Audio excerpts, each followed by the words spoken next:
प्यारे बच्चों नमस्कार, जय हिंद, वंदे मातरम। कैसे हैं आप सभी लोग। और समय की घड़ी 10 बजा रही है, या घड़ी वैसे समय की होती है, वो 10 बजा रही है। तो 31st सीरीज, अभ्यास सीरीज का 31st लेसन कह सकते हो आप।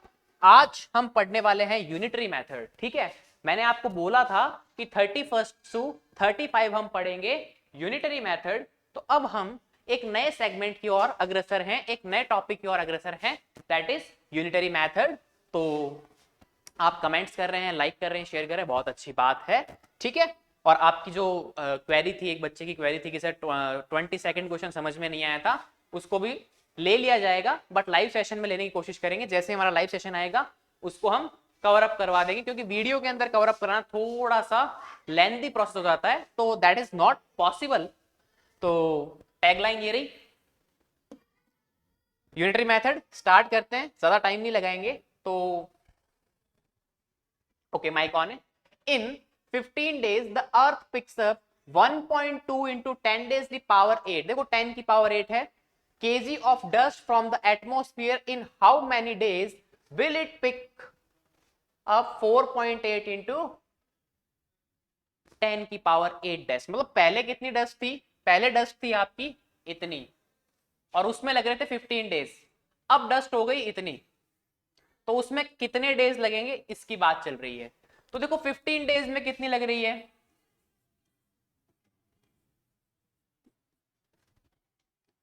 1.2 इंटू 10 डेज की पावर 8 केजी, ये है।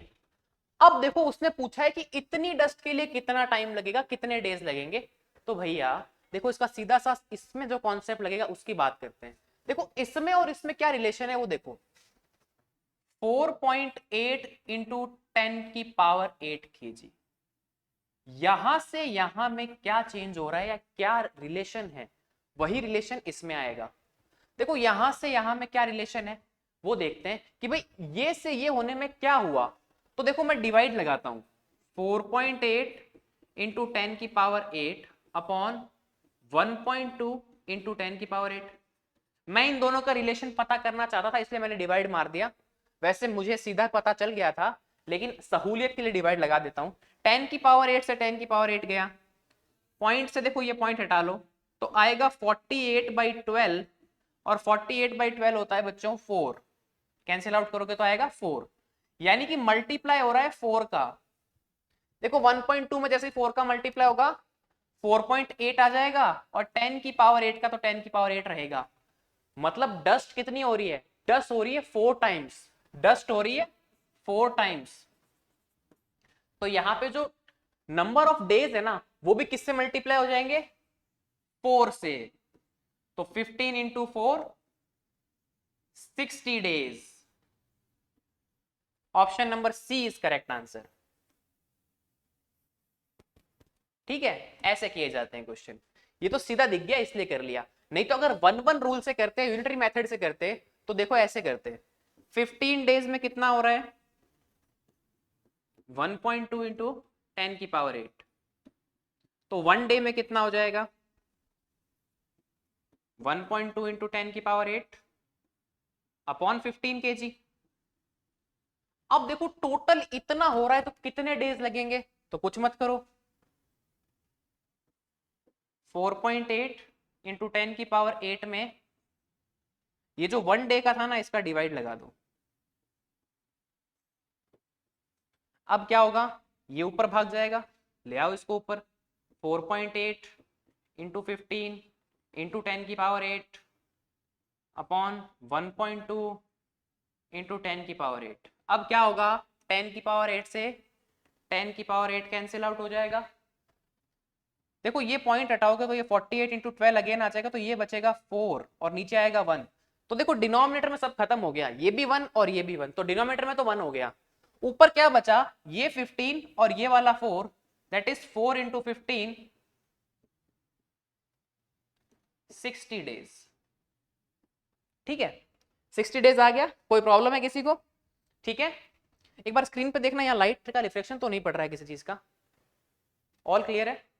चलिए ठीक है, मुझे पैनल पे लगा था। तो 60 डेज, देखो ये तरीका क्या था, एक्चुअल मेथड ये होता है, ठीक है, यूनिटरी मेथड, कि हम एक यूनिट का निकालते हैं। देखो यूनिटरी का मतलब क्या होता है, यूनिटरी में एक वर्ड आता है दैट इज यूनिट। यूनिट का मतलब वन।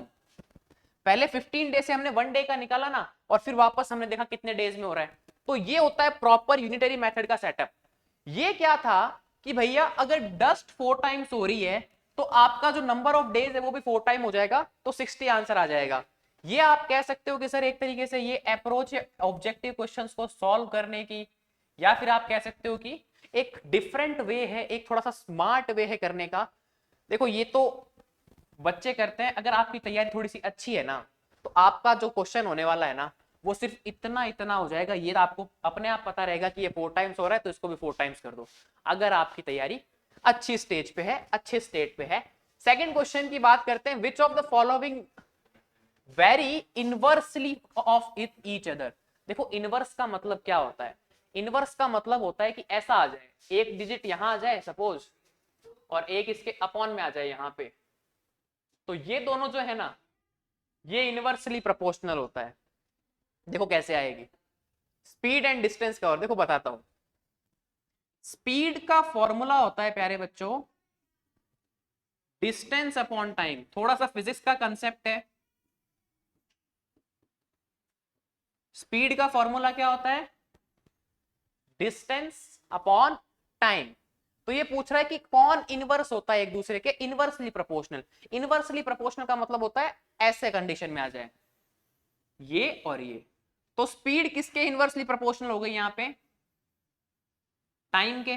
तो क्या पहला क्वेश्चन या पहला जो सही है वो होगा।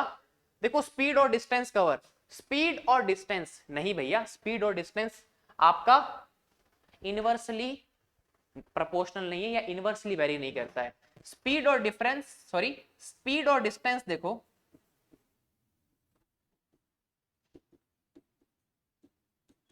देखो इनवर्सली का मतलब ये होता है कि अगर स्पीड बढ़ाएंगे तो डिस्टेंस भी बढ़ेगी।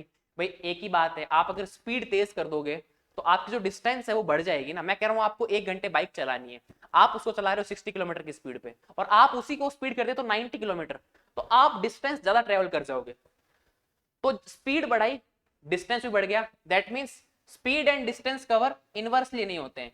इनवर्स का मतलब ये होता है कि एक चीज बढ़ाएंगे तो एक चीज कम हो जाएगी, एक चीज घटाएंगे तो एक चीज बढ़ जाएगी, मतलब कि डिफरेंट या कह सकते हैं नेगेटिव इफेक्ट पड़ेगा, बिल्कुल उल्टा। स्पीड एंड टाइम टेकन, ये बात करते हैं। देखो आपको पता है कि अगर आप तेज स्पीड से बाइक चलाओगे तो आप जल्दी पहुंच जाओगे, दैट मीन्स आपने जो स्पीड है वो इंक्रीज कर दी, तो आपका टाइम कम हुआ या नहीं हुआ, हुआ या नहीं हुआ बच्चों, हुआ या नहीं हुआ। आप क्या, आप अपने स्कूल या कोचिंग से घर गए, आपने स्पीड बढ़ा रखी है गाड़ी की, तो फिर आपका जो नॉर्मल टाइम टेकर है ना उससे टाइम कम लगेगा। भाई कहते हैं ना तेज चला जल्दी पहुंचना है, गाड़ी तेज चलाओ जल्दी पहुंचना है, तो इसका मतलब हुआ स्पीड बढ़ाएंगे तो टाइम कम हो जाएगा। और कहते हैं ना दुर्घटना से देर भली, तो जैसे ही आप टाइम बढ़ाएंगे तो आपकी स्पीड कम हो जाएगी। आपको अगर टाइम ज्यादा लग रहा है दैट मीन्स आप कम स्पीड से आ रहे हो। जो थोड़े से समझदार लोग हो जाते हैं वो थोड़ा सा स्पीड को मेंटेन करके चलाते हैं, तो उनको टाइम ज्यादा लगता है। जैसे आप बाइक चलाना स्टार्ट करते हो, आप यंग जनरेशन होता है, उतना नॉलेज नहीं होता है, बच्चे होते हो, तो आप तेज स्पीड चलाते हो तो आप कम टाइम में पहुंच जाते हो। सडनली आपके फादर गाड़ी चला रहे हैं, आप दोनों साथ में निकले थे एक जगह से, तो फादर लेट पहुंचते क्योंकि वो नॉर्मल स्पीड में गाड़ी चलाते हैं। तो यही होता है स्पीड और टाइम का रिलेशन, इसको बोलते हैं इनवर्स। इनवर्स का मतलब क्या होता है, बिल्कुल उल्टा इफेक्ट पड़ता है, कि भाई एक बढ़ रहा है तो एक घट रहा है, इनवर्स। तो इसको बोलते हैं इनवर्स या फिर इनवर्सली प्रोपोर्शनल बोलते हैं। तो स्पीड एंड टाइम टेकन में रिलेशन होता है, डिस्टेंस और ट्रेवल टाइम के अंदर नहीं होता, डिस्टेंस और टाइम के अंदर नहीं होता भैया, ठीक है। अगर डिस्टेंस बढ़ेगी तो टाइम भी लगेगा, डिस्टेंस और टाइम में नहीं होता। और डिस्टेंस और फेयर पेड में भी नहीं होता। भाई जैसे जैसे आप डिस्टेंस बढ़ाओगे, डिस्टेंस एंड फेयर पेड का मतलब ये हो गया कि अपन जैसे ऑटो रिक्शा करते हैं, तो भैया डिस्टेंस बढ़ेगी तो आपका किराया भी बढ़ेगा, और डिस्टेंस कम होगी तो किराया भी कम होगा। मतलब ये तो क्या हो रहा है, डायरेक्टली प्रोपोर्शनल है। क्या है, डायरेक्टली प्रोपोर्शनल। डायरेक्ट प्रोपोर्शनल का मतलब क्या होता है कि भैया सीधा इफेक्ट पड़ता है। देखो डिस्टेंस बढ़ाओगे तो फेयर बढ़ेगा या नहीं बढ़ेगा, अगर आप ज्यादा दूर तक ऑटो में जाओगे या ज्यादा दूरी की कैब करोगे, आपको कैब करनी है, अगर आपको कैब 10 किलोमीटर की करनी है तो हो सकता है 100 रुपीज पड़ जाए, और अगर आपको 20 की करनी पड़ेगी तो हो सकता है 200 पड़ जाए। तो यहाँ पे डिस्टेंस बढ़ी तो फेयर बढ़ गया, और डिस्टेंस कम हुई तो फेयर कम हो गया। तो ये होता है डायरेक्टली प्रोपोर्शनल। जैसे यहां हो रहा था, स्पीड बढ़ी तो डिस्टेंस भी बढ़ जाएगी, और अगर डिस्टेंस और टाइम है वो भी आपस में क्या होता है, प्रोपोर्शनली होता है। ये सब क्या होते हैं, डायरेक्टली होते हैं, और ये बेचारा अकेला इनवर्स होता है। थोड़ा सा फिजिक्स में पहुंच के जब फिजिक्स पढ़ाएंगे आपको सर, या हो सकता है मैं पढ़ाऊं, कोई भी पढ़ाएगा, तब आपको पता लगेगा कि क्या होता है इमोशन के अंदर, अच्छे से पढ़ाएंगे with videography. 30% can reap a field in 17 days. 30% can reap a field in 17 days. How many more persons should be engaged to reap the field in 10 days? देखो इसके दो क्वेश्चन है, पहले अपन करते हैं एकदम डायरेक्ट सीधे, जो अब मेरे को आता नहीं है कुछ उस हिसाब से। देखो 30% 17 डेज काम करते हैं, मतलब उस काम को पूरा करने के लिए कितने डेज की आवश्यकता हुई, यानी कि 30% काम कर रहे हैं 17 डेज तक, यानी कि 510। इन दोनों को जैसे आप मल्टीप्लाई करोगे, 17 3 जा 51, 0 का 0 चिपका दिया, मतलब 510 डेज का वो टोटल काम है। क्योंकि अब देखो मैं 17 दिन काम कर रहा हूं, एक और आदमी कर रहा है, एक और आदमी कर रहा है, ऐसे ही 30 लोग काम कर रहे हैं 17 दिन तक लगातार। तो वो काम कितने दिनों का था, एक आदमी करता तो 510 दिन का था। अब वो क्या बोल रहा है कि 10 दिन में पूरा करने के लिए कितने आदमी लगाने पड़ेंगे, तो भाई 510 दिन का काम है और 10 ही दिन में पूरा करना है, तो 510, इसका काम 10 ही दिन में पूरा करना है, तो डिवाइड कर दो, 51 मेंबर्स लगाने पड़ेंगे। सीधी सी बात है, 510 दिन का काम है, उसको 10 दिन में कंप्लीट करना है। तो मैं अगर 51 मेंबर्स लगाता हूं और 10 दिन तक काम करेंगे तो वो भी 510 डेज का काम कर देंगे, तो काम पूरा हो जाएगा। ये तो हो गई आपकी एक माइंड से अप्रोच।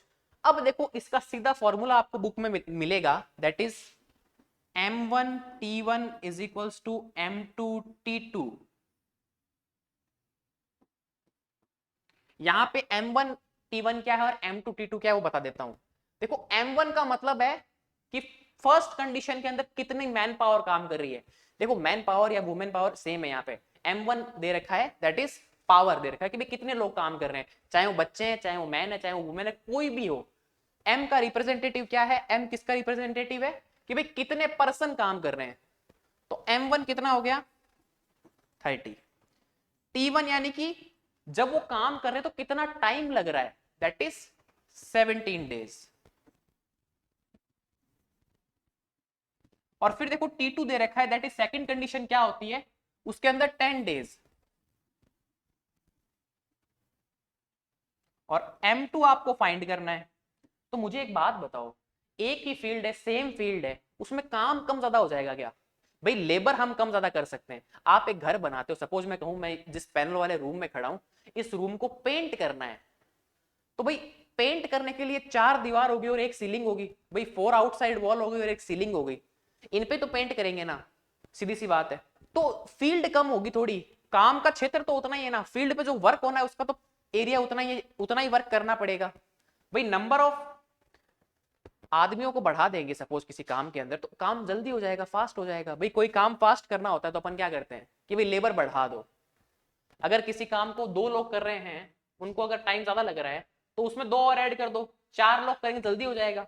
जैसे आपको एक बढ़िया एग्जांपल देता हूँ छोटे छोटे बच्चे ही यहाँ प्यारे से, तो अब आपका होमवर्क पूरा नहीं होता है कई बार, या अभी आप थोड़े बड़े हो गए लिटिल बिट, छोटे बच्चे होते थे तब आप क्या करते थे कि आप मान लो बीमार हो गए, या आप कोई फंक्शन हो गया, ननिहाल चले गए, आप स्कूल नहीं गए थे, तो आप उस कंडीशन में क्या करने लगते हैं कि एक सब्जेक्ट का होमवर्क मैं कर लेता हूं, एक सब्जेक्ट का ऑप्शन आप क्या करते हैं कि भैया एक सब्जेक्ट का होमवर्क मैं कर लूंगा, एक का मैं मम्मी से करवा लूंगा, एक का पापा कर देंगे, एक का कोई बड़ा भैया है वो कर देगा। भाई सब सब्जेक्ट में आप नहीं कर पाओगे, मान लो कॉपी चेक करने वाले हैं और आप अकेले सब सब्जेक्ट में करते तो आपको टाइम ज्यादा लगता, और कल ही कॉपी चेक कर आपने छुट्टी ले रखी थी, आपका काम पूरा नहीं है, तो एक में मम्मी करेंगी, एक में आप करोगे, एक में पापा करेंगे। तो आप वहां पे क्या करते थे, आप मैथ्स ही लगाते थे, आप क्या करते थे, मैन पावर बढ़ा देते थे। काम तो उतना ही था, होमवर्क उतना ही था, लेकिन आप क्या कर रहे हैं वहां पे 3 से 4 लोग मिलकर होमवर्क को कर रहे थे। तो जो होमवर्क आपका 3 to 4 डेज में कंप्लीट होना था, वो 1 डे में हो गया। क्यों? क्योंकि आपने मैन पावर बढ़ा दी। तो वर्क उतना ही रहता है, सिर्फ पावर बढ़ा कम कर सकते हैं। तो बस इसमें वैल्यू रख दो, M1 T1 M2 T2 में वैल्यू रख देते हैं। ये वैसे होमवर्क वाला एग्जांपल अच्छा था। क्यों? किस किस ने होमवर्क करवाया अपना घर वालों से अपने कि भाई कॉपी चेक आ गई है, मैं स्कूल नहीं गया, स्कूल नहीं गई, या मैं गई थी तो भी काम नहीं कर पाई, गया था तो भी काम नहीं कर पाया, मम्मी आप कर दो नहीं तो डांट पड़ेगी, मार पड़ेगी, तो वो होमवर्क कर भी देते हैं उस टाइम। अब ऐसे मत करना भैया, वैल्यू रखते हैं M1 T1 is equal to M2 T2, ये टोटल नंबर ऑफ वर्क है वो तो सेम रहेगा, वैल्यू रख दो 13 इंटू 17 और ये हो जाएगा 10 इंटू M2। देखो 0 से 0 गया, 3 इंटू 17 सीधा 51 आंसर आ रहा है M2 का। अगर आपको ये फॉर्मूला याद है तो चुटकियों में आंसर आ गया, देखो दूसरे स्टेप के अंदर ही। तो मेरा काम यहाँ पे आपको सिखाना भी है, आपको ऐसी अप्रोच भी देना है कि अगर आप भूल जाओ, बाई चांस आपको ये याद ना रहे, ओ सॉरी, बाई चांस आपको ये याद ना रहे, ये याद ना रहे तो क्या करना है, ऊपर वाला तरीका। तो मैं सब तरीके की चीजें लेके चलता हूँ कि बच्चे हो सकता है भूल जाएंगे तो क्या होगा, ऐसा हो गया तो क्या होगा, वैसा हो गया तो क्या होगा, तो उस सब प्रोस्पेक्टिव को मैं लेके चलता हूं, तो आप भी लेके चला करो। आगे बढ़ते हैं, क्वेश्चन नंबर 4 पे आते हैं। The price of 9 kg sugar is 279, what will be the price of 153 kg of sugar. तो भैया 9 kg की प्राइस कितनी है, 279, 1 kg का प्राइस कितना हो जाएगा। वैसे मैंने इंग्लिश ठीक से नहीं लिखी थ्योरी, आप ऐसे लिखेंगे price of 9 kg 279, price of 1 kg that is कितना हो जाएगा 279 अपॉन 9। ठीक है, इसको कैंसिल करते हैं तो आएगा 31। तो 1 kg का प्राइस कितना आ गया 31 रुपीज, और पूछा कितना है 153 kg का, तो 31 इंटू 153। भाई 1 kg का प्राइस अगर 31 है तो 153 का 31 इंटू 153। अब हम इसका आंसर निकाल लेते हैं, 153 इंटू 31, ये आ जाएगा 153 सीधा सा, इसको करोगे तो आएगा 9 15 459 है ना, 3 4 7 4 4743 रुपीज। कौन सा ऑप्शन मैच कर रहा है, ए तो नहीं कर रहा, बी भी नहीं कर रहा, सी भी नहीं कर रहा, डी वाला करेक्ट हो जाएगा। तो इस क्वेश्चन में कुछ नहीं था, वन ऑफ इजीएस्ट क्वेश्चन जो हमने यूनिटरी मेथड यूज किया या यूनिटरी मेथड सॉल्व किया है, उसके बाद में सबसे आसान क्वेश्चन यही था, इजी। इस क्वेश्चन को हम इजी बोलेंगे, इससे पीछे वाले को हम, अगर आप बोले तो ये इजी ही है एक तरीके से, अगर आपको ये आता है तो बहुत इजी है, नहीं तो ऐसे भी कर सकते हो, ओवरऑल इजी क्वेश्चन है। ये थोड़ा सा अंडरस्टैंडिंग का क्वेश्चन है तो आप इसको थोड़ा सा मॉडरेट बोल सकते हैं, या कुछ लोगों के लिए इसको हो सकता है कि सर थोड़ा सा हमें ज्यादा टफ लगा। इस क्वेश्चन की बात करें तो ये क्वेश्चन सोचने लायक क्वेश्चन था, वैसे ये इजी टू मॉडरेट के बीच का ही है, टफ की तरफ नहीं जाएगा, ये इजी टू मॉडरेट के बीच का ही क्वेश्चन है, बहुत ज्यादा कुछ नहीं है इसके अंदर, इजी टू मॉडरेट ही है। ठीक है, अब देखते हैं फिफ्थ क्वेश्चन कैसा आता है। 2 person takes 9 days to complete a work. To complete double of the work in 12 days, how many more persons will be required? तो देखो आप निकाल लो M1 T1 कितना हो रहा है, वर्क तो उतना ही रहेगा ना, तो भाई 2 person है और 9 डेज काम करे तो 2 इंटू 9 दैट इज 18, मतलब वो काम कितने डेज का है, 18 डेज का काम है। ठीक है सर, आगे बढ़ते हैं। To complete double of that work, इसका डबल कर लो, तो डबल कर लो इसका, डबल ऑफ वर्क, जो काम 18 डेज में हो रहा था उसका डबल कर लोगे तो कितने दिन में होगा, 36 डेज के अंदर।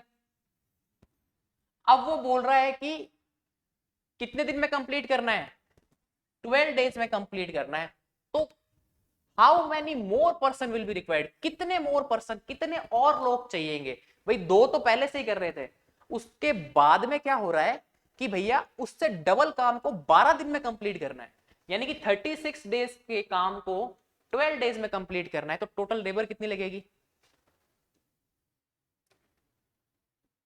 36/12 कर लो, 3 लेबर लग जाएगी भाई। नंबर ऑफ डेज काउंट कर लोगे ना कि भाई 36 डेज का काम है, उसको 12 डेज में कंप्लीट करना है, तो डेज से डे कैंसिल हो गया, ये कम हो गया, तो 3 लोग लगेंगे, 3 मैन पावर लगेगी। देख लो 3 मैन 12 डेज काम करेंगे, 12 इंटू तो 36 हो गया भाई। 12 घंटे या 12 दिन काम करते हैं एक आदमी, 3 आदमी ऐसे ही काम करेंगे, तो 12 दिन मैंने किया, 12 उसने किया, 12 तीसरे किया, 36 दिन का काम हो गया, 36 डेज का काम हो गया। दैट मीन्स ये काम पूरा हो गया।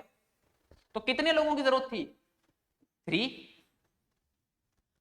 अब यहां पे लोग क्या करेंगे, लोग ये वाला ऑप्शन करके आ जाएंगे और वो कहेंगे सर पेपर फोड़ दिया।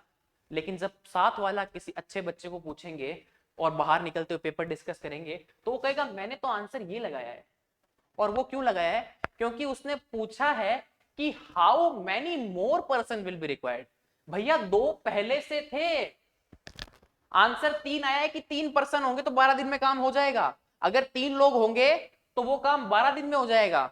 2 तो पहले से थे, तो कितने और चाहिए? देखो इसने बोला है हाउ मैनी मोर। ये हाउ मैनी मोर जो है ना, यही आपको सिलेक्शन से दूर कर सकता है, इसलिए क्वेश्चन को केयरफुली रीड करना है। क्वेश्चन को केयरफुली रीड नहीं करोगे ना तो ये आंसर मार के आ जाओगे, जबकि आंसर होगा ये वाला।